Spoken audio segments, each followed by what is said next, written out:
Evening, everybody. Welcome to Eagles. Not a good evening. It's not a good evening. Okay, Sorry. evening, everybody. Thank you. I took out the good. Just evening, everybody. Enter Barrett Brooks, Ray Didinger, Seth Joyner joining us. We will hear from Doug Peterson. We will hear from the starting quarterback in this game, Nate Sudfeld. I'm sorry, Jalen Hurts. I don't mean to make light of it, but we got to talk about this because the Twitterverse and social media is blowing up with what you play expected to win the game. You play to win the game, but sometime in mid-April, you're going to be saying, man, had they lost that game, they would have gotten the sixth draft pick, which they have the sixth draft pick by virtue of a 20-14 loss. So many people hate it now. Many people hate the way it looks, hate the way it smells, hate the way Doug Peterson comported himself in putting in backup quarterback Nate Sudfeld after Jalen Hurts was in there as a starter, played the entire first half and into the third quarter, and then was removed. For Sudfeld, it looked like a preseason game. And while you thought, in part, at the beginning and prior, we talked about it pregame live, man, you know what? Maybe you play Sudfeld for the majority of this one. Just let Jalen Hurts get his beak wet. Let him run around a little bit, show his stuff, and then you don't want to get him hurt. And by the way, you got a draft pick on the line. No, you got like 3 slots on the line from 9 to 6. So you don't want anything to mess that up. So those guys right there don't care. Those guys walking up the field don't care about it because, number one, that draft pick is coming to replace one of those guys. Yeah. So they could care less about a draft pick. They want to win the game. That's why they went out there, blood, sweat, and tears for the past week and practiced for this game. Yeah. Now, I understand Nate Sudfeld, give him an opportunity. No, It was time for them to win that game. They should have been spoilers. It should have been an instant where this team they just played better. They played more intensely than this Washington football team. Mm-hmm. That was a piss-poor effort by the Washington football team. They did not even look. Ray, what are your thoughts? We'll get Seth in here in a moment as well. They did not look like they wanted it at all, and yet the Eagles couldn't even come out and take that from the Washington football team. I said to you several times during the game, do they even look like they want this, Ray? It looks like they don't even care. And all they needed to do, which they did, was win the game, and they're in the playoffs. Yeah. Well, their offense stinks. The defense played hard, and the defense is good. There isn't a whole lot in the NFC East that you could say is legit, okay? There's very little about this division that you could say is legit. But the one thing you can say is the closest to legit is the Washington defense. They're pretty good. But the Washington offense is really bad, especially McLaren is clearly hurt. I mean, you can he tried to play through it tonight, but he didn't look like himself. You know, Gibson's hurting, and Alex Smith he can't move. So, I mean, offensively, they're not much of a team. They were trying. They're just not very good. But excuse me, Ray. Final time. Carson Wentz. What could be the final time. Let's see if he waves goodbye. Yeah, not as we expected him to leave the field, and his potentially final time. Could be. With Brandon Graham. Could be. But I have, we said in pregame when we got the news that Wentz was not dressing and that Sudfeld was, we speculated then Doug is setting this thing up that Hurts is not going to finish the game. He's going to play maybe a half, and then they're going to go Sudfeld the second half. But I got to tell you, I hated the way this game ended. You know, I mean, the game is right there. It's a winnable game through 3 quarters. Hurts isn't playing great, but he's competitive. He's keeping you in the game, more with his running than his passing. But in the fourth quarter, it was awful to watch Sudfeld go in there and play. It was just awful. And, you know, for the guys that were out there, and I think this is kind of what Barrett was alluding to, for the guys that were out there on the Eagles team that were playing hard in this game, to have that change made and bring in a quarterback that gave you almost no chance to come back and win, you know, that's hard to take. And you're still trying to learn things. You're still trying to find out stuff about Jalen Hurts, right? I mean, this whole thing seems to be moving towards him becoming your number 1 quarterback. If indeed we really are moving on from Carson Wentz, if that really was bye-bye, then Jalen Hurts is your quarterback. I would have liked to have seen him play the fourth quarter to see if he could have brought you back and win this game against a good defense. What did you say today to me? Look at that right there, Barrett. Hang on, look at that. That is Zach Ertz live. head in hand. Let's go back. I don't know if we have that camera. Sitting on the bench. Yes. Getting one last look around. One last look at Lincoln Financial Field, where he won the NFC Championship, where he came home for a celebration after the Eagles won the Super Bowl, and could very well be his last time on that field, as well as Carson Wentz. There's back to Zach Ertz, and he has had really a hell of an Eagles career, hell of an NFL career. Great career. Second all-time in Eagle receptions, only behind Harold Carmichael. Had a great career. Scores the touchdown to win you your only Super Bowl. And a heck of a guy, too, and a really good guy that represented this organization and this city really well. You and I were at a number of charity events that he was on. He was always available to go out and do things in the community. I mean, he is really, truly a class act. And I think we all recognize this was his last game as an Eagle. I think it's pretty clear he knows this was his last game as an Eagle. And that's a tough moment right there. It really is. But he has nothing to be ashamed of, boy. He had a great career, and there's no doubt that when it's all said and done, a couple of years down the road, he'll be coming back here, and his name will be going up on the wall of the Eagles Hall of Fame, and it should. It sure will. But when you see that, it is heartbreaking to watch this, because you know at the beginning of the season, he said he wanted to finish his career as a Philadelphia Eagle. He said he wanted to be here. The Birds did not roll out the extension carpet, and there was nothing forthcoming from their side. And Zach Ertz said some things that maybe he might want to take back, or would have wanted to take back, about whether or not they wanted him to be here. And the fact of the matter is, I hate saying it's just business, but for the Philadelphia Eagles, it's just business. And Zach Ertz is going to catch on somewhere else, and he's going to catch more passes somewhere else. But he will always, always be beloved in this town. Go ahead. Just to finish up my thought, in the same vein of just business, in the same vein of the quarterback business. Look, this whole narrative now that we're moving forward, the Eagles are not going to the playoffs, which we now know, and the whole conversation now for the next weeks and months is going to be about the quarterback. It's going to be about who's the quarterback, who's staying, who's going. Is Wentz going to be here? Is Wentz not going to be here? And indeed, is Jalen Hurts the future? Sure appears that way. If that's really the case, if that's really where this is headed, and who doesn't think that is, then I wanted to see him play the fourth quarter tonight. When you turned this thing over to him 4 weeks ago, the idea in my mind was to let him play out the rest of the year, let him finish it out, and at the end of the year, let's see what we got in this guy. Well, tonight was a chance to let him play 4 quarters and against a good defense, not a great team, but a good defense, and see if he can come back bring you back in the fourth quarter and win this game. He gets a little more experience, and you learn a little more about him.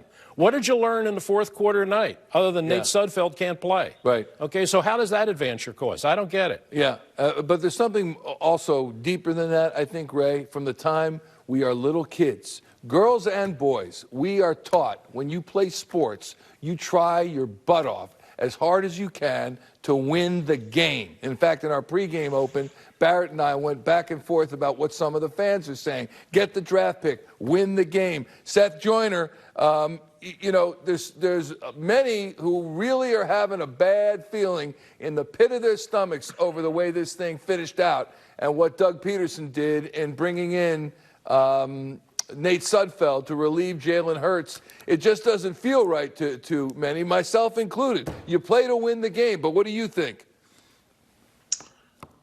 Gentlemen, I'm going to tell you, I've never been more ashamed to be associated with the Philadelphia Eagles than I am tonight and what I just saw. And I don't understand. I don't know how. I would love to be a fly on the wall to stand in that locker room right now and hear the words of consolation that Doug Peterson has for this football team after what we just witnessed. You know, you ask these guys to play injured. You ask them to play hurt.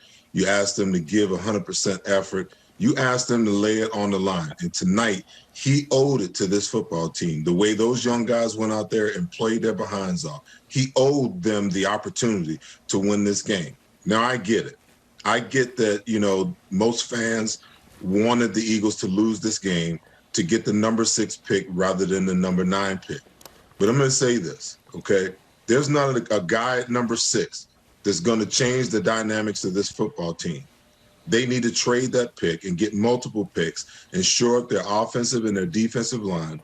Everyone's saying they should take a wide receiver. Listen, we've wasted enough wide receivers in draft capital in trades on wide receivers in the last 3 years, okay, they have got to shore up the most important part of any football team, and that is the offensive and the defensive lines. So that theory that, you know, you lose out to get a better pick so you can move up and get a better player, that one player is not going to change the dynamics of this football team, especially with the quarterback situation being in limbo. And I just don't understand how it is Doug Peterson can look those guys in the eye and think that they can respect what he did tonight and the decisions that he made tonight with those guys out there laying their health, their well-being, their effort, their manhood, and their pride on the line for this organization. And he basically went out there and threw that game away. I'm just appalled. I've never I've been retired for 21 years. Okay. I played 13 years. So in my 34 years of association with the NFL, I have never seen anything quite like this before. I mean, I'm blown away. And I feel bad for these players that went out and tried to win this football game tonight when it was evident to everybody that they're, for the first time, you've seen a legitimate attempt to tank and lose a game. I didn't think I'd ever see that in my lifetime. I didn't think I'd ever see it either. I mean, one, it's tough to do in football, but two, you get guys hurt, but two, national television with a playoff berth on the line, which was attained by the Washington football team, Ray Didinger. Does the commissioner get involved in this? Seth just said embarrassing. Does the commissioner get involved in this? And you know, in other sports, you know that the commissioner, before a game like this, will just say, hey, I just want to make sure you guys know you're playing the guys you need to play. No one's sitting down unless they're legit injured because there's a playoff berth on the line for the other team. It's got to look good. How do you think the New York Giants feel tonight? Half of them are probably on the way down here to talk to the Eagles and Doug Peterson. Well, you know, I don't particularly care how the New York Giants feel. I knew you'd say that. But what about the... I'm not going to toss and turn tonight about what the New York Giants are feeling. But I'm feeling for the Eagles players, the guys who went out there, and as Seth said, played hard, played it out for the final week of a miserable season. I went out there and, look, they're not much of a team right now, but they gave it everything they had in this game. And they had a chance to, I know you're talking about dropping you in the draft, and that's probably not what the fans want to hear. But they put themselves in a position where they get a chance to beat Washington and get a little satisfaction out of this night. And they were in a position to do that at the end of 3 quarters. And Doug Peterson made a decision to put Nate Sudfeld in the game, and at that point it was game, set, match. You weren't going to win with him on the field, and I just don't get it. If it had been, I kind of understand the fact that you dressed him with the idea that if you were going to change quarterbacks, he was going to be the guy that was going to come in. That part, when you got the news that he was active, okay, that's kind of what he's setting the stage for. But not if it's a winnable game in the 4th quarter. I mean, if you're losing 35-3. At halftime, okay, then maybe you think about it. If the game's over, the game's basically lost. You don't want to get Jalen Hurts hurt in that kind of a situation. But in the way this game played out and the way Washington was playing and the fact that the game's right there for both teams at the start of the 4th quarter, you know, you owed it to them. I mean, you owed it to them to give them the chance to win that game. And also, as somebody who's just watched, I'm still trying to get an evaluation on Jalen Hurts. You know, tonight there was the good and there was the bad. I want to see more of this guy. Yeah. You know, here was a chance in the 4th quarter, again, against a good defense to see what he could do, you know, under tough circumstances. And, you know, so you threw that opportunity away to put Nate Sudfeld out there who has no future with this team, okay? Why? Why did you do that? Yeah. I'm sure Doug will be, I'm sure it's one of the first questions. It should be the first question he's asked. And the second and the third. But, you know, and I'm sure he's going to have some kind of an answer for it, but I can't figure it out. If you committed to Jalen Hurts weeks ago with the idea that you're done with Carson Wentz, Jalen Hurts is going to play out the rest of the season, then let him play the rest of the season. Bottom line. I don't get it.